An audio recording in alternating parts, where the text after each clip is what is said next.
কোনোদিনই ভাবিনি বার্থডেতে আমার সাথে এমনটা হয়ে যাবে। চলো গল্পটা তোমাদের শুরু থেকে বলা যাক। মোটামুটি আজ থেকে প্রায় 21 বছর আগে এই দিনটাতে আমি জন্ম নিয়েছিলাম। জানি না কি করে দেখতে দেখতে 21টা বছর কাটিয়ে দিলাম। তারপর সকাল হতে চলে আসছিলাম আমি কাজে। সত্যি কথা বলতে গাইস, ছেলেদের নিজস্ব বলে কোনো লাইফই হয় না। আজকে তুমি যে কাজটা করছো হয়তো তোমার ফ্যামিলির জন্য বা তোমার কোনো নিজের মানুষের জন্য কাজটা করছো। এতেই আমার মনে হলো যে ছেলেদের বলতে কোনো লাইফ হয় না। চলো বেশি কথা না বলে এবার বাড়ি যাওয়া যাক। তারপর সন্ধ্যা হতে চলে এসেছিলাম আমি বাড়িতে। তখনই থেকে হঠাৎ আমাকে দুটো বন্ধু ফোন করে ডাকলো। গিয়ে যে আমি এত বড় একটা সারপ্রাইজ হবো আমি কোনোদিন ভাবতেই পারিনি।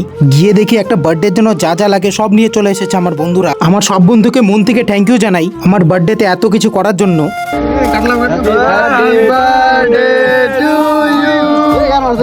Happy birthday to you.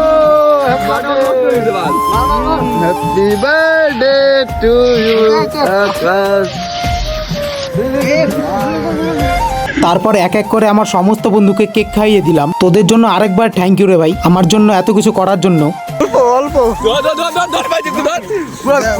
রস ঠিক আছে।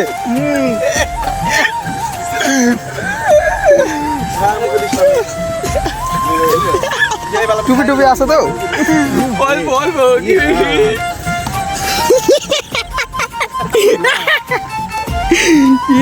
কেক নিজেই যাচ্ছি।